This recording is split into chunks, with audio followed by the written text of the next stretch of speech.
Benoît Leschenault, bonjour. Vous êtes directeur de AgriFrance, qui est une filiale du groupe BNP Paribas. Nous abordons le sujet du foncier forestier. Pour un investisseur qui veut investir sur le foncier forestier, comment faire? Alors la forêt, un peu comme l'investissement viticole, peut se raisonner soit en investissement direct, c'est-à-dire vous êtes à la fois investisseur et vous exploitez votre forêt à titre privé, vous êtes exploitant forestier à titre privé, donc vous faites le schéma et la boucle complète, soit vous êtes un investisseur pur et vous prenez des parts dans un groupement forestier qui est en fait une société civile avec un objet social forestier. Si on veut investir en direct, c'est-à-dire soi-même sur une forêt, déjà il faut connaître un peu le marché. Quelle évolution a-t-on eu au niveau des prix depuis quelques Je années? dirais que le foncier forestier depuis une dizaine voire une quinzaine d'années progresse en valeur entre 2 et 4% par an. Ce sont des progressions qui sont très calmes, très sereines, je dirais, en foncier rural. Ça n'a rien à voir avec des marchés boursiers ou même l'immobilier à Paris. On est sur des tendances qui sont beaucoup plus lissées. Simplement, ce qu'on constate depuis une dizaine, voire une quinzaine d'années, c'est que les prix progressent. La demande est quand même assez soutenue sur des forêts de qualité, avec une offre globalement limitée sur du haut de gamme. Où trouve-t-on aujourd'hui des forêts à vendre? Il y a des régions, ça doit être difficile, d'autres c'est plus simple. Alors déjà, on part du terrain, du terroir en quelque sorte forestier, si je puis dire. On dira globalement, moitié nord, on rencontre plus de forêts de production que moitié sud, mis à part peut-être la région des Landes et certaines régions un petit peu ponctuelles, ici ou là, dans la moitié sud. La forêt de production et notamment de qualité est plutôt localisée dans la moitié nord de la France, et notamment le quart nord-est.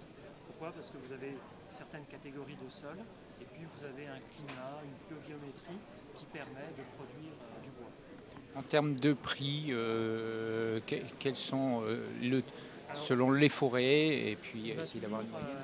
pour principe de distinguer en forêt la forêt de production d'un côté, là on est dans une logique assez technique de production de bois, et puis la forêt d'agrément, où là ça sera plus une forêt à vocation chasse, avec généralement un bâti, des bâtiments, un relais de chasse dessus. Ce qui est assez paradoxal, c'est que la forêt qui ne produit pas, la forêt d'agrément, est généralement plus chère en prix à l'hectare que la forêt de production, qui rapporte par définition. Alors que la forêt d'agrément coûte généralement de l'argent, parce qu'il y a des bâtiments à entretenir, parce qu'il y a une production de bois qui est plus limitée. Alors après en termes de prix, la fourchette de prix est extrêmement large en forêt. Ça peut aller de 3 000 à 4 000 euros par hectare dans certaines régions, à plus de 10 000 euros par hectare en fonction du type de bien, de la production, de la région, d'un certain nombre de critères. Est-ce qu'il y a un intérêt fiscal à investir sur le foncier forestier? Oui, oui, comme en foncier agricole ou viticole, il y a un intérêt fiscal que je ne mets pas en avant en tant que premier critère d'investissement, mais il existe. Vous avez une exonération de 75% sur la valeur en forêt, aussi bien en matière de droit de succession, donc transmission à titre gratuit, que ISF. Donc chaque année, sur votre déclaration d'impôt, vous exonérez 3/4 de la valeur en forêt. Ce qui est quand même intéressant. Et pour moi, ce n'est pas le critère primordial. Donc justement, à côté du critère fiscal, quels sont les autres critères? On parle aujourd'hui de développement durable, du bois pour construire des maisons, pour se chauffer. Voilà, quels sont les autres critères qui rendent ce Alors là, placement intéressant? vous parlez opportunité marché, utilisation du bois comme nouveau matériau. C'est vrai qu'on parle beaucoup de maisons de construction en bois, qui est un marché qui se développe et qui est à la mode.